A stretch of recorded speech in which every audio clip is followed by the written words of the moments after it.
Nessa terceira videoaula, pessoal, a gente vai se concentrar na tireoide, né? Uma glândula, a única glândula folicular ou vesicular que nós temos no nosso corpo. Então, a tireoide é uma glândula única, né, de posição mediana, situada anteriormente à transição entre laringe e traqueia. Ela é uma glândula bilobada, né, interligada aí por uma região, por um istmozinho.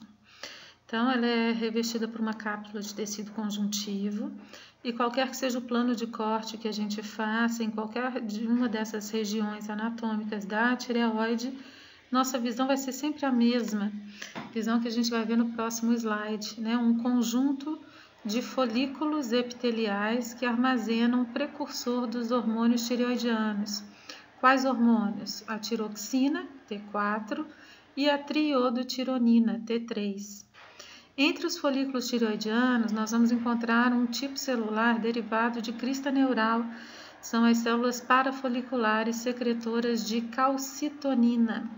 Então, a tireoide ela também é uma glândula de origem embrionária dupla. Os tireócitos, produtores de tiroxina e triodotironina, são derivados do endoderma, uma vez que a tireoide é formada a partir das bolsas faríngeas, e as células parafoliculares, que são derivadas das células da crista neural, né? Então, a origem embrionária dupla. Nesse slide, então, a gente tem uma visão panorâmica de uma região limítrofe entre tireoide, acima do slide, e paratireoide, na região inferior do slide. As paratireoides, né, são glândulas cordonais, produtoras de paratormônio, nós vamos estudar na próxima videoaula, e estão localizadas na face posterior da tireoide, ou acoladas, né, na face posterior da tireoide. Então, dependendo do plano de corte que a gente faça, a gente acaba pegando um pedacinho de paratireoide junto com o corte de tireoide. Então, vamos observar aqui, ó, a gente tem um septo conjuntivo separando as duas glândulas, e a tireoide, vocês veem que ela é formada por várias vesículas ou folículos, formadas por células epiteliais chamadas tireócitos ou células foliculares. Essas células se organizam em torno de uma cavidade, dentro da qual elas armazenam o precursor dos seus hormônios. Esse material, essa solução aquosa, que vocês estão vendo corada em rosa aqui, é chamada de coloide. Passando entre um folículo e outro, a gente encontra feixes de tecido conjuntivo. Nesses feixes de tecido conjuntivo, a gente vai encontrar inervação e vascularização. E entre os folículos, de vez em quando, nós vamos achar umas células. Aqui tem duas delas, mas está muito pequenininho, vocês vão ver em outra fotografia melhor, que são as células parafoliculares secretoras de calcitonina. Nesse slide, então, a gente tem em destaque aqui uma célula, um folículo tireoidiano, né, ocupando o centro da fotografia, o coloide, que é a solução aquosa rica em tireoglobulina multiiodada, que é uma proteína precursora dos hormônios T3 e T4. E vocês veem que o folículo ele é delimitado por uma camada única de células epiteliais. Essas células, ora, são cúbicas baixas, quase pavimentosas, e ora são cúbicas mais altas, né? Aqui elas estão intermediárias, certo? E são as responsáveis, então, pela produção dos hormônios tireoidianos. Nessa fotografia, a gente observa um folículo tireoidiano num aumento pequeno na microscopia eletrônica. Então, vocês estão vendo os tireócitos ou células foliculares, que são células cúbicas, núcleo esférico central. Aqui, o interior do folículo preenchido pelo coloide. Observem que os tireócitos eles emitem em direção ao coloide microvilosidades, que é para fazer a absorção desse coloide quando ativados a secretar o T3 e o T4. Aqui vocês estão vendo um capilar sanguíneo atravessando aí o espaço entre um folículo e outro. São capilares fenestrados, como em todas as glândulas endócrinas, né? E observem então que o tireócito, nós já falamos isso quando a gente estudou tecido epitelial glandular, ele é uma célula que não descansa nunca. Ora, ele estará pinocitando o coloide e finalizando o hormônio T3 e T4 para secretar no tecido conjuntivo esse hormônio. E quando ele não está fazendo isso, ele está absorvendo aminoácidos, produzindo tireoglobulina, lançando a tireoglobulina no coloide para que ela fique armazenada ali, capturando iodeto, né, íons iodo do tecido conjuntivo, secretando esses iodetos aqui no coloide para que essa tireoglobulina seja então multi-iodada. Então, a célula, independente de estar secretando T3 e T4 ou não, ela está sempre em atividade, ela não descansa nunca, está sempre produzindo e armazenando o precursor do seu hormônio no interior dos seus folículos. E aí, quando ela recebe o estímulo do TSH para poder secretar o T3 e o T4, ela só pinocita o coloide, finaliza o hormônio e secreta em direção ao tecido conjuntivo. Esses hormônios então se difundem, entram na corrente sanguínea e se distribuem pelo corpo inteiro para estimular o metabolismo. Nesse slide a gente vê um aumento um pouquinho maior, né, um detalhe um pouquinho maior e melhor aí na microscopia eletrônica. Então a gente está vendo um tireócito. Observem como que ele é rico em retículo endoplasmático rugoso. Tem também bastante mitocôndrias espalhadas pelo citoplasma e lisossomas, né? O núcleo ele é mais eucromático, tem muitas microvelocidades aí voltada para o interior do folículo. Na membrana basal do tireócito ou célula folicular, nós vamos encontrar os receptores para o TSH, hormônio estimulador da tireoide, produzido pelas células cromófilas basófilas da hipófise, pelas células tireotróficas. Bom, e como é que o tireócito então funciona? Como que é a vida do tireócito, né? Então, olha esse desenho, ó. A gente tem aqui a representação da base da célula. Essa membrana está voltada para o tecido conjuntivo. Essas aqui são membranas laterais que estão voltadas para tireócitos vizinhos do mesmo folículo tireoidiano. E aqui a gente tem a membrana voltada para o interior do folículo, a membrana que faz trocas com o coloide. Como eu falei para vocês, na parte basal da membrana, ou na membrana basal da célula, a gente tem um receptor para TSH. Então, a gente tem um receptor de TSH, que é um receptor acoplado à proteína G, e que, quando ativado, então, vai fazer uma transdução de sinal pela via do AMP cíclico e pela via do trifosfato de inositol. Então, toda vez que o TSH se liga no receptor localizado na membrana basal, o que ele faz? Ele expressa os genes que codificam a produção de tireoglobulina e inicia, então, a produção de RNA mensageiro desse gene, o processamento do RNA mensageiro, aí o RNA mensageiro chega no citoplasma, forma-se o poliribossoma, começa a tradução da proteína. Como ela é uma proteína de exportação, o conjunto é levado até a superfície do retículo rugoso, que vocês viram no slide anterior, é bastante abundante nessa célula. Então, acaba a tradução dentro do retículo a proteína é levada para o Golgi, ela é glicosilada e ela é exocitada no interior do folículo, certo? Bom, durante os períodos em que o receptor de TSH não está sendo estimulado, o que a célula faz? Ela tem na sua membrana basal canais transportadores de íons, né? Então, ela tem um simporte sódio e iodo.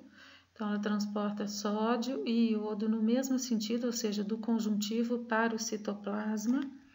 O iodo transportado para o citoplasma, ele vai ser exocitado através de um outro canal iônico formado por proteínas chamadas pendrinas. Então, ele vai ser transportado para o coloide. E o sódio, que adentrou junto com o iodo, vai ser devolvido para o meio extracelular através de um antiporte sódio e potássio. Então, a célula fica transportando o iodo em direção ao coloide, capturando aminoácidos e produzindo tireoglobulina e produzindo, então, e liberando essa tireoglobulina no coloide, né? Sob a estimulação do TSH, além de fazer tudo isso, o que a célula vai fazer? Ela pinocita um pouquinho do coloide. Então, ela leva para o seu citoplasma vesículas de pinocitose contendo muitas moléculas de tireoglobulina multiiodada. Então, é uma proteína com vários radicais, vários resíduos de iodos acrescentados em alguns dos seus aminoácidos. Esse pinossoma, então, o conteúdo dele vai ser digerido por hidrólise e vai gerar, essa tireoglobulina ela vai ser transformada em vários peptídeos, alguns monoiodados e outros biiodados. E aí o que a célula vai fazer? Ela pega um resíduo biiodado, conjuga com outro monoiodado e forma o T3, a triiodotironina. E ela pega dois resíduos biiodados e conjuga esses dois, formando o T4. Então, ela pinocitou o coloide, trazendo para dentro dela proteínas multiiodadas. Ela digere essas proteínas em vários pedacinhos, alguns terão um resíduo de iodo, outros terão dois. E aí ela junta esses resíduos. Um biiodado com um monoiodado, ela formou T3. Dois biiodados, ela forma T4. E aí ela exocita T3 e T4 no tecido conjuntivo. Esse T3 e T4 entram na corrente sanguínea, se ligam a proteínas carreadoras e vão viajar pelo organismo com o objetivo de estimular a ativação de genes em várias células do corpo. Tranquilo? Espero que tenha dado para entender. Então, nesse desenho, o autor representou tudo o que a célula faz, quando ela está ativada pelo TSH e quando ela não está ativada. Então, olha que interessante. A síntese de proteína, ela leva um tempo para acontecer, né? Ela precisa de ativar o gene, transcrever o gene, processar o RNA ribossômico, traduzir esse RNA, glicosilar a proteína, etc, etc. Bom, toda vez que ela é ativada pelo TSH, ela consome um pouquinho da proteína que ela tinha armazenado, pinocitando, digerindo, conjugando, produzindo T3 e T4. Então, quando ela é estimulada pelo TSH a pinocitar esse coloide e a secretar o T3 e T4, o mesmo TSH estimula a transcrição gênica de novo, para que ela possa produzir tireoglobulina e repor aquilo que ela gastou do estoque, certo? Então, esse processo ele é contínuo e é por isso que a gente fala que o tireócito não descansa. Ele está sempre produzindo o precursor do hormônio e ou finalizando a produção através da hidrólise da tireoglobulina e conjugação dos seus resíduos. Nós já comentamos, né, quando a gente estudou a hipófise, que a produção de T3 e T4 é estimulada pela tireotrofina ou pelo TSH, hormônio produzido pela adenohipófise. sob o estímulo do hormônio liberador de tireotrófico, TRH, que por sua vez é produzido pelo hipotálamo. Então, estímulos variados estimulam os neurônios hipotalâmicos a produzir TRH. Esse TRH entra naquele sistema porta-hipofisário, ativa as células cromófilas basófilas tireotróficas a secretar o TSH, que entra na corrente sanguínea e, ao passar pela tireoide, se liga nos receptores das células foliculares, ativando então tanto a produção de nova tireoglobulina quanto a pinocitose de tireoglobulina que estivesse armazenada, ou que estava armazenada dentro dos folículos. Essa tireoglobulina, então, ela é digerida, seus resíduos são conjugados e o T3 e o T4 são secretados na corrente sanguínea. Se ligam a proteínas carreadoras e vão ser distribuídos pelo corpo, né? À medida que o tempo vai passando, a concentração desses dois hormônios vai aumentando na corrente sanguínea e, a partir de uma determinada concentração, eles passam a funcionar como um feedback negativo, causando a diminuição da liberação do TRH e a diminuição da liberação de TSH.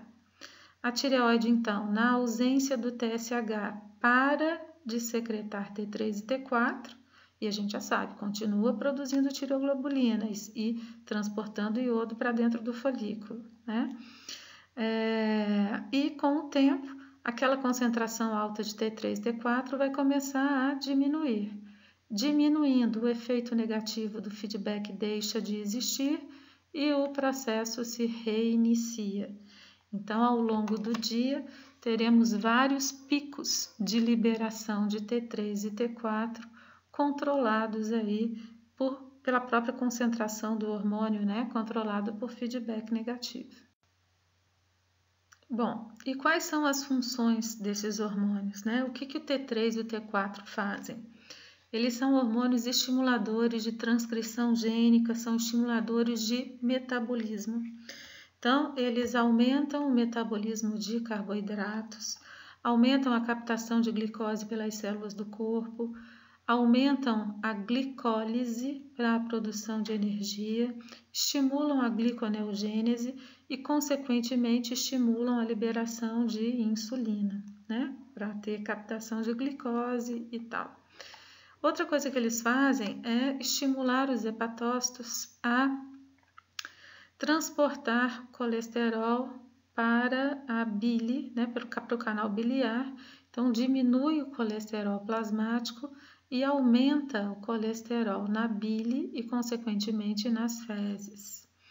E esses hormônios estimulam os adipócitos a quebrar gordura para liberar ácido graxo para o organismo, porque se eles estão atuando em todas as células, estimulando o metabolismo, para manter esse metabolismo, essas células precisam de energia e parte dessa energia advém dos ácidos graxos oriundos da lipólise dos triglicerídeos dentro dos adipócitos. Então, T3 e T4 estimulam lipólise, fazendo com que haja uma tendência à diminuição de peso, né? E se as ações são de estimular metabolismo, esse metabolismo requer cofatores, né? Vitaminas como cofatores, então T3 e T4 também aumenta a captação de vitaminas. Então, em linhas gerais, é isso que eles fazem, né?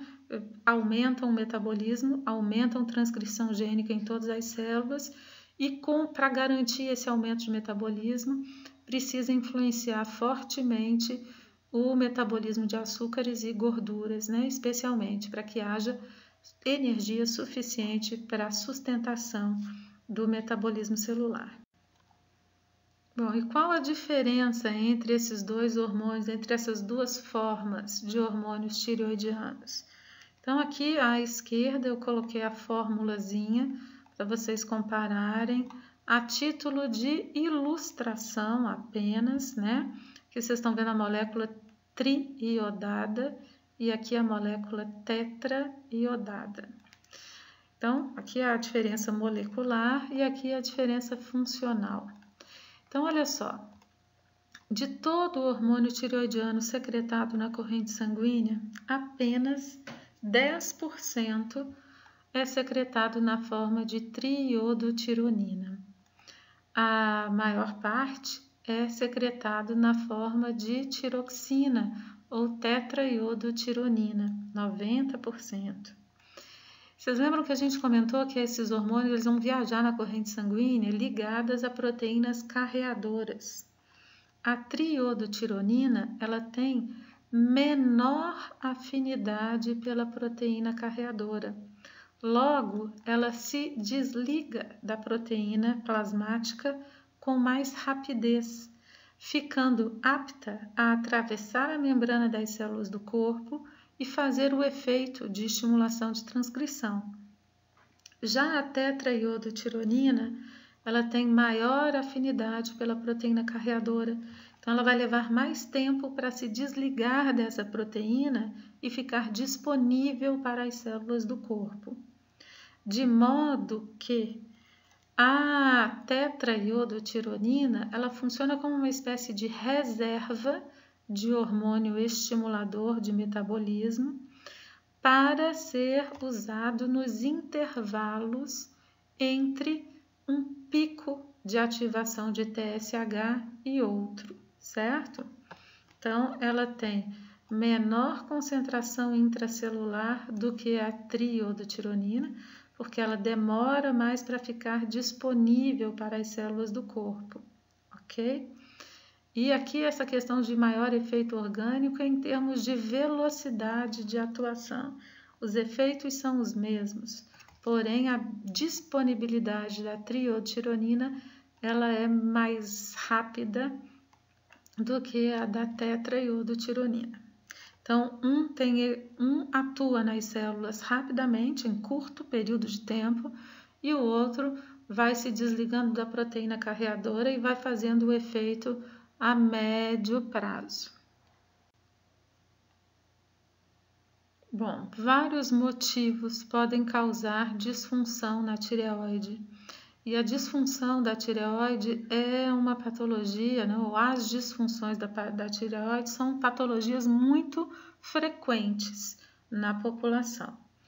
Dentre os hipertireoidismos mais frequentes está o hipertireoidismo autoimune, um hipertireoidismo chamado de doença de Graves, em que a pessoa produz um anticorpo para o receptor do TSH. Então, o que vai acontecer é que esse anticorpo produzido para esse receptor de TSH, ele se liga no TSH de forma completa, ele encaixa direitinho no receptor do TSH e o tireócito vai se comportar como se houvesse uma estimulação hipofisária para ele, porque o anticorpo vai ligar certinho no receptor. Então, a tireoide ela vai passar a produzir T3 e T4 e lançar esse T3 e T4 na corrente sanguínea de forma contínua. Por quê? Porque o T3 e o T4 eles vão aumentar na corrente sanguínea, vão exercer o feedback negativo na tireoide. Então, se você fizer uma pesquisa de TSH no sangue desses pacientes, o TSH vai estar baixo, mas o T3 e o T4 estarão elevados, certo? Então, T3, T4 elevado e TSH baixo é indicativo de que existe uma doença autoimune estimulando o receptor da tireoide. E aí, se você faz uma pesquisa para imunoglobulina estimulante da tireoide, TSI, e verifica que realmente ela está presente no plasma, você fecha o diagnóstico de um hipertireoidismo autoimune, que tem os seguintes sintomas, né? E esses sintomas aqui, eles são de qualquer hipertireoidismo. Então, em qualquer hipertireoidismo, a pessoa se sente cansada, os batimentos cardíacos se elevam, a frequência respiratória eleva, a pessoa tem insônia, tem dificuldade para dormir, sudorese, pode desenvolver bócio em função da inflamação na tireoide, oscilação de humor, né? Cansaço, impotência, amenorreia nas mulheres, tremores musculares, tudo isso são sintomas de hipertireoidismo. E um outro sintoma bem característico é a exoftalmia, então uma protuberância do ocular em função de uma inflamação no tecido conjuntivo periocular. Os fibrócitos e fibroblastos dessa região, eles têm receptor para TSH. E como existe anticorpo circulando no organismo, esse anticorpo ele vai ligar tanto no receptor da tireoide, quanto vai ligar nos receptores desses fibrócitos e fibroblastos, que vão ficar opsonizados. Então, a gente vai ter uma resposta inflamatória periorbital ou periocular, né? E o resultado disso vai ser uma fibrose e uma substituição do tecido conjuntivo, dos fibrócitos e fibroblastos que vão morrer por opsonização, por células adiposas. Então, tudo isso dá como resultado esse aspecto aqui de olho arregalado, né? Essa exoftalmia que vocês estão observando. Por outro lado, o hipotireoidismo, ele vai causar ou ele vai se manifestar com sintomas opostos. Então, a pessoa vai ficar cansada, não um cansaço ofegante, mas um cansaço de fraqueza, de sonolência, né?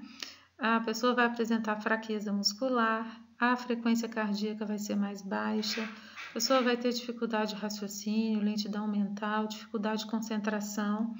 Ela pode desenvolver bócio, né?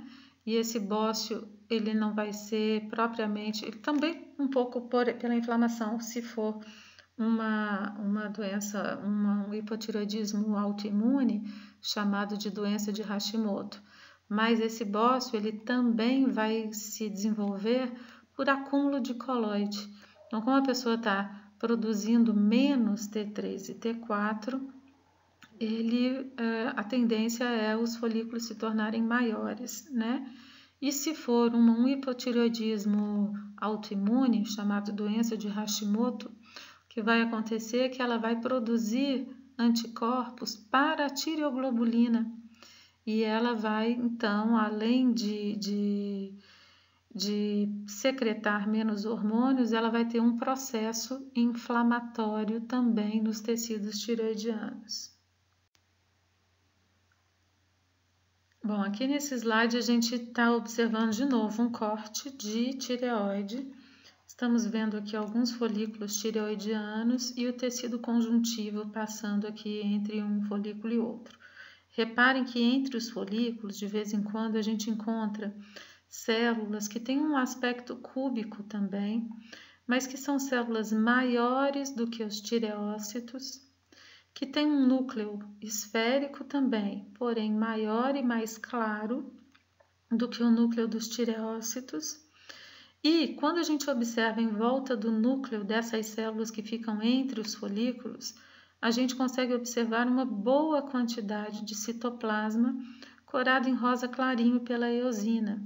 E quando a gente olha no entorno do núcleo dos tireócitos, a gente vê pouquíssimo citoplasma, né? Ocupando aí o restante do volume da célula.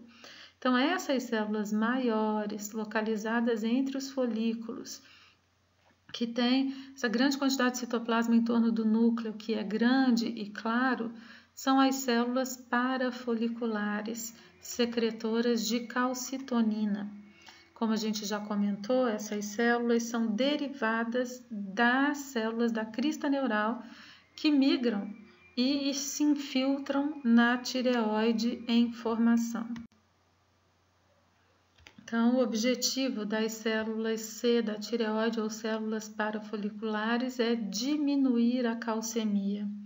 Para tanto, elas fazem duas coisas: estimulam o osteoblasto a sintetizar matriz de tecido ósseo.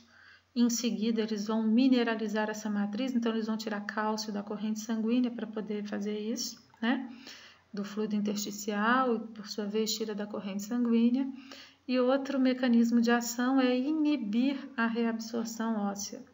Então, eles se fixam em receptores dos osteoclastos e diminui o metabolismo de osteoclasto, diminui a borda estriada e diminui a ação de reabsorção que os osteoclastos exercem nos ossos. Então, vocês estão vendo aqui para ilustrar, né, a célula parafolicular aqui em verdinho, né, ao lado de um folículo tireoidiano, ela secreta calcitonina, que é uma proteína que, dentre outras coisas, se liga no receptor do osteoclasto, inibindo a ação de reabsorção óssea. Ela também se liga a receptores de osteoblastos, estimulando síntese de matriz. E aqui a gente tem uma célula parafolicular, olha, entre os folículos. Repara como ela é maior do que os tireócitos, né? Tem muito mais citoplasma em torno do núcleo do que os tireócitos. E aqui na microscopia eletrônica, os seus grânulos de secreção, que são bem eletrondensos e bem característicos. Com isso, eu acho que a gente conseguiu dar uma visão rápida e geral aí da organização histológica e do funcionamento da tireoide, né? E apesar de rápida, acho que a gente abordou os principais pontos, o que vocês precisam de minimamente saber a respeito dessa glândula, certo? Então, ficamos por aqui nessa videoaula e nossa próxima videoaula vai falar de paratireoides.